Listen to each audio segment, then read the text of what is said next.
Welcome to the Keiser Report. I'm Max Keiser. Hey, it's World War III. So the headlines say, certainly in the markets, it's gold up, silver up, gold and oil is really up. Markets are down, currency's down, Gazprom down. What next for the Ukraine? Is this the end of the globalization? Well, we'll be answering the specifics in this next episode of the Keiser Report. But first, we're going to talk about the greater geoeconomic and financial context of why the world is so frickin' FUBAR. FUBAR. FUBAR. Stacy. Frickin' FUBAR? Stacy, FUBAR. Well, yes, let's look at the context of why there are sort of constant conflicts and war and chaos, especially around oil-rich areas or anything that is important to the energy grid of the global world. Exclusive Citigroup profits hit by major Mexican fraud, as Chief Executive Michael Corbett admits. Impact to our credibility is harder to calculate. So Citigroup was forced to warn on their profits because of a subsidiary in Mexico. Citi's Mexican subsidiary lent $585 million to a local oil industry services company called Oceanografia through its accounts receivable financing program. This is where the bank lends money secured against the value of invoices the client has sent out to customers and awaiting payment about the invoices were faked, and as much as $400 million was stolen from Citi during the course of the fraud. So comparing this to what's happened in the real world recently is transaction malleability. This is what MtGox's Mark Karpelès blamed the Bitcoin collapse on. Here we have a situation very similar where invoices were faked, essentially defrauding Citigroup in Mexico of $400 million. Yeah, I think it's an interesting comparison with the MtGox situation, because here on the blockchain, they have something that Citigroup does not have. We can look at it closely here. They're involved in a $400 million scam with a Mexican subsidiary, where the Mexican subsidiary is forging credit receivables. And of course, Citibank will process the forged documents, no accountability at all, because they know, in this case, they will simply get a check from the Federal Reserve Bank of the United States to cover up any losses. The Fed will just write them a check. It'll cover the $400 million. Its moral hazard has gone hyperbolic in the banking system. Whereas on the blockchain from MtGox, there is no bailout. There is no central reserve Bitcoin bank to simply bail out corrupt institutions. So they're going to have to go out of business. They're just declared that they're going out of business, and that's the way capitalism works. Bitcoin is maintaining capitalism into the 21st century, where it has died with the likes of Citigroup and JP Morgan and HSBC have killed capitalism. Bitcoin is the only thing left.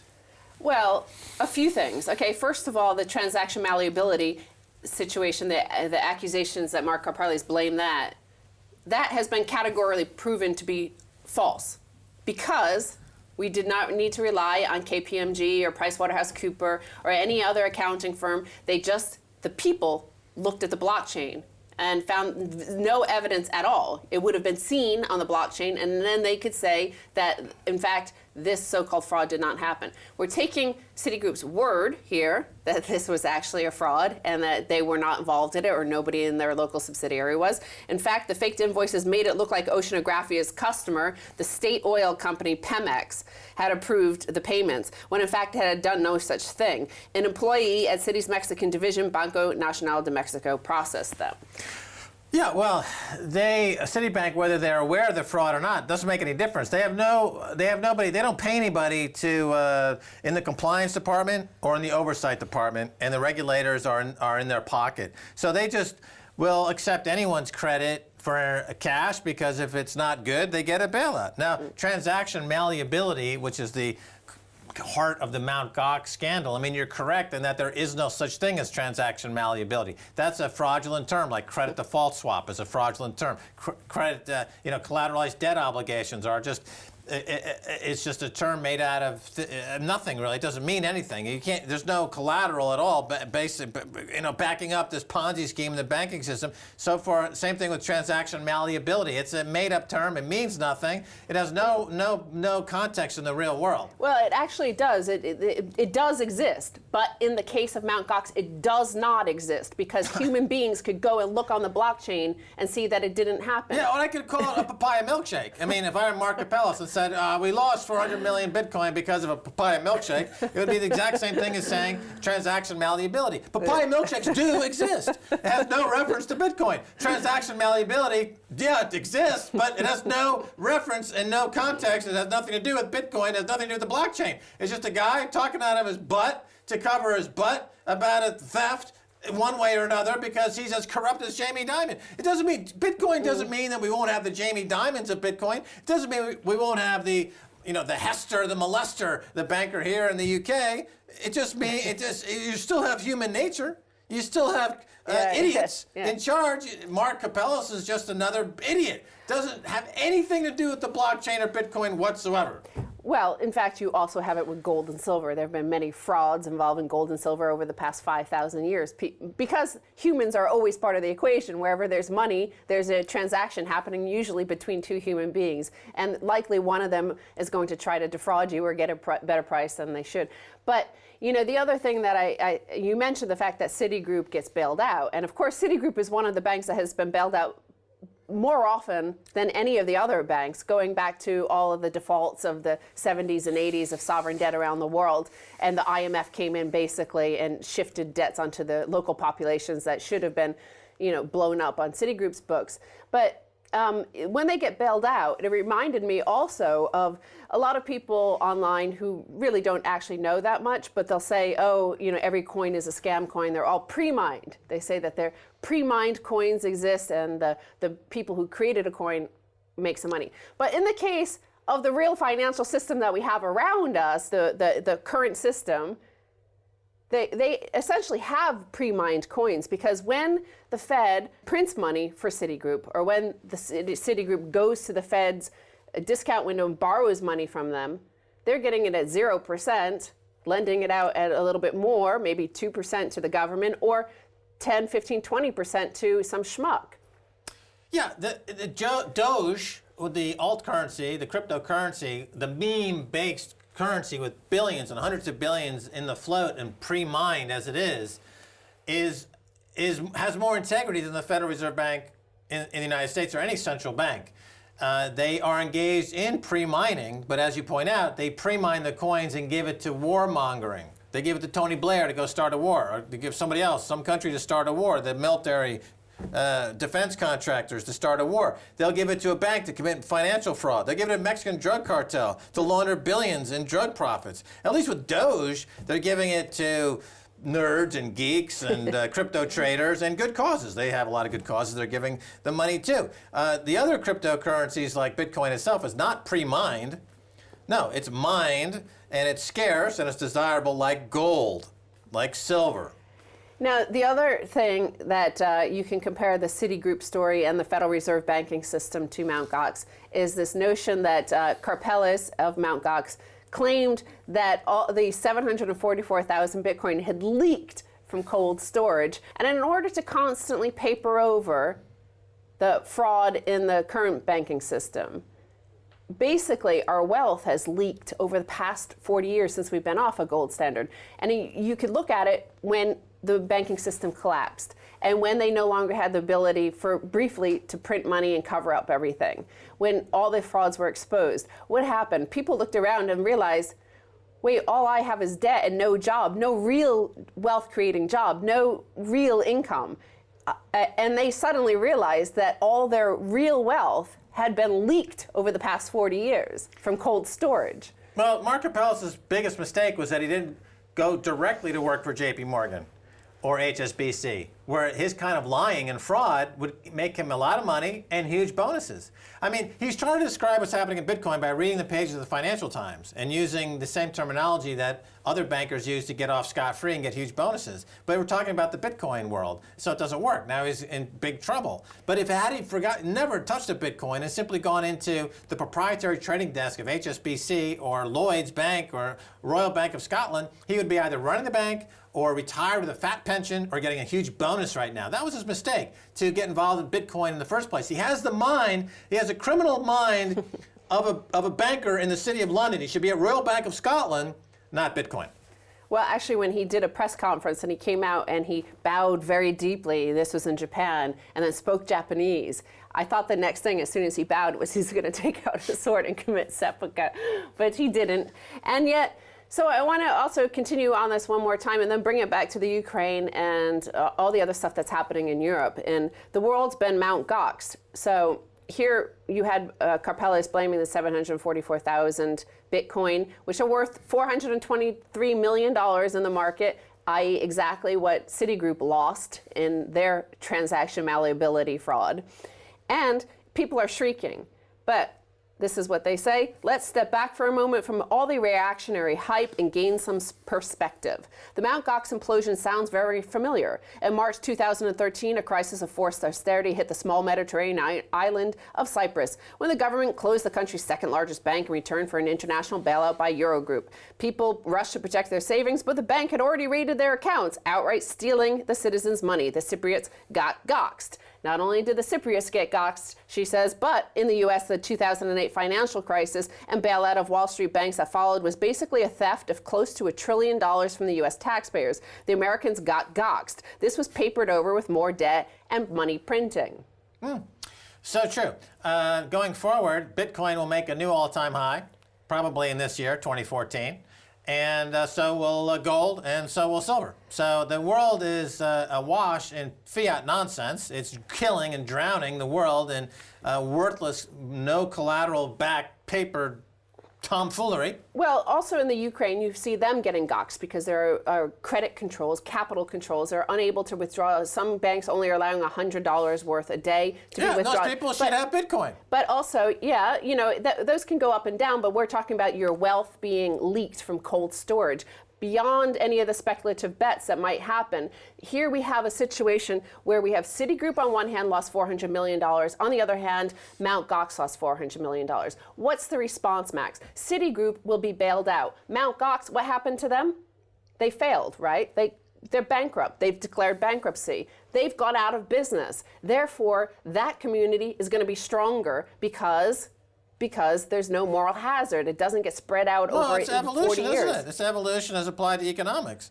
It's survival of the fittest, and MtGox didn't work out. Some other exchange will take its place. This is supposed to be what free markets are about. It's supposed to be a meritocracy. It's supposed to be an evolution. It's supposed to be rewarding good actors and penalizing bad actors. You're not supposed to reward the bad actors and penalize the good actors. Look in the UK economy, for example. The small and medium-sized enterprises are being ripped off by Royal Bank of Scotland, who gets all the money they want from the Bank of England. That's reverse evolution. That's why the economy is devolving in places like the UK, and the Bitcoin economy is evolving, and at one point they're going to cross each other's paths like ships in the night, and we'll say goodbye to fiat forever. Hello, crypto. Stacy, we got to go. Thank you. All right, Max. Stay tuned for the second half. A whole lot more.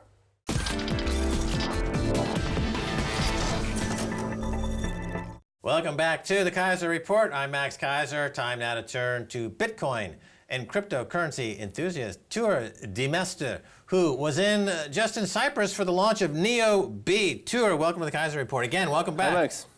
Nice to be here. All right, so you just came back from Cyprus, NEO-B. Tell us about it.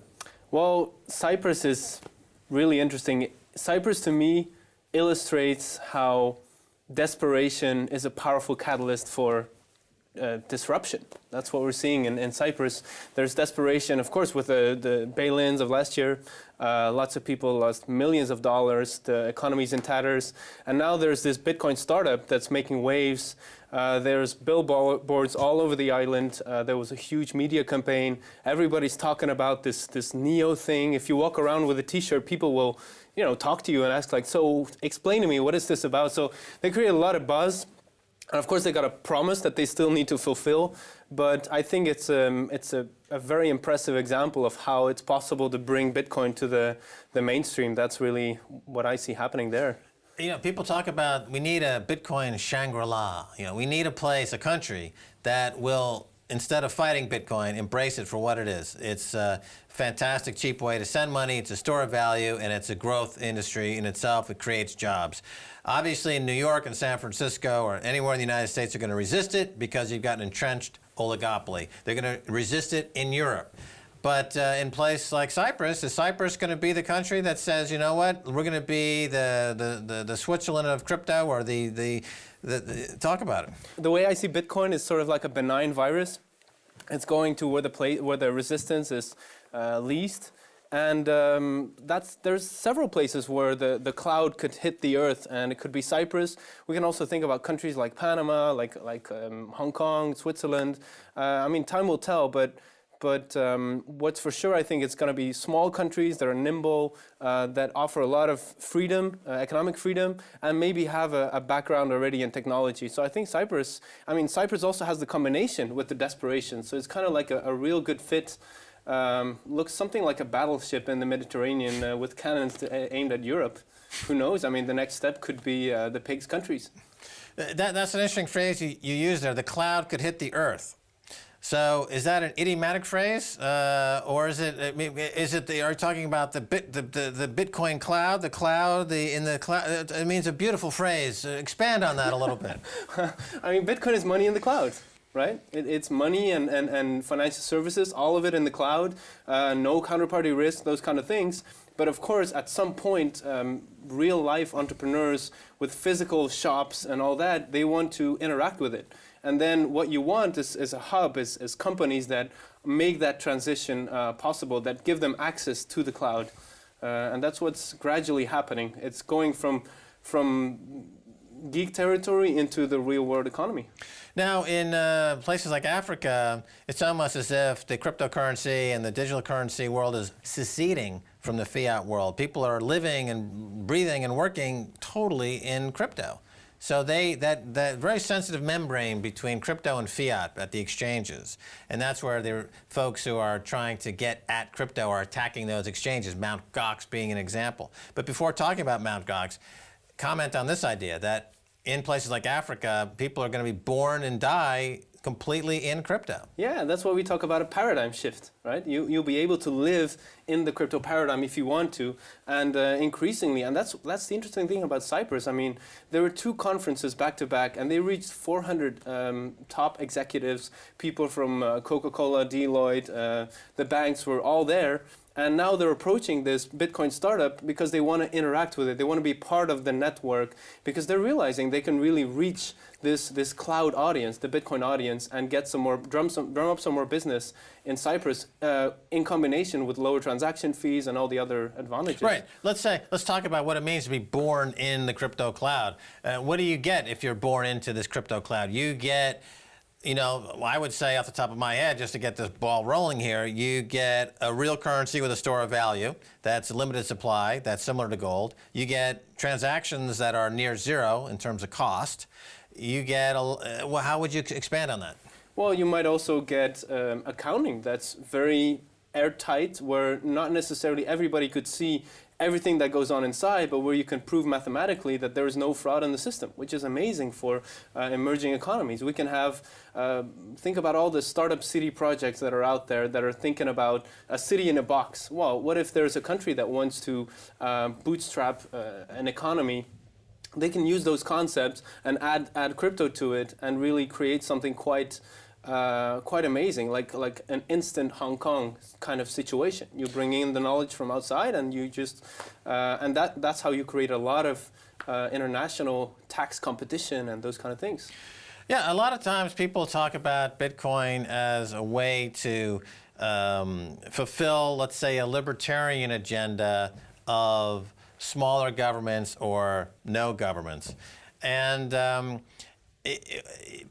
even people who would be for government, let's say, and are supporters of government, you can't deny the fact that if you on the blockchain, if you have this open ledger system, and all of your government functions are going to be extremely efficient, and the cost would drop dramatically. So it's not really about, you could be for or against government, but nobody is going to be for bloated government. It Right. doesn't make sense to spend more for government services than is absolutely the minimum that you want to spend to get your essential government services. So if you go into a crypto, if you're born into the crypto cloud, you can have all the government you want as long as it's completely efficient. Mm-hmm. The problem is bloated government and non-accountability. That's where you end up with the problems. I think the big word now, especially after MtGox, is proof of reserves and accountability with a capital letter A.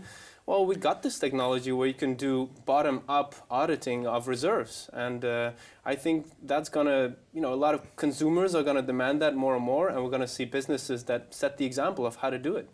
Well, you mentioned reserves for a moment there. Let's talk about reserves, because in a bank system we have now, which is a fractional reserve banking system, and according to Basel III Accord, banks are only required to have 3% of deposits on reserve in case of an emergency.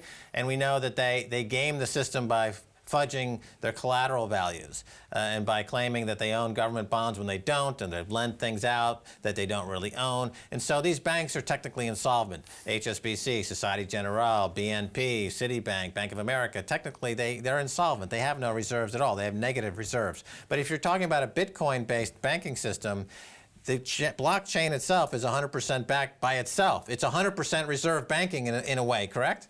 Yeah, exactly. And of course, you can have businesses on top of that, like MtGox, who actually probably for the most part of its lifetime had higher reserves than most of the banks in this city and around the world. But eventually, reality hits and there's some kind of bank run situation, and then truth comes out. So, but just to be clear, so MtGox is or was an exchange, and it's run by somebody who's like a John Corzine or someone on Wall Street or the City of London who's not either competent or corrupt, either of those two things.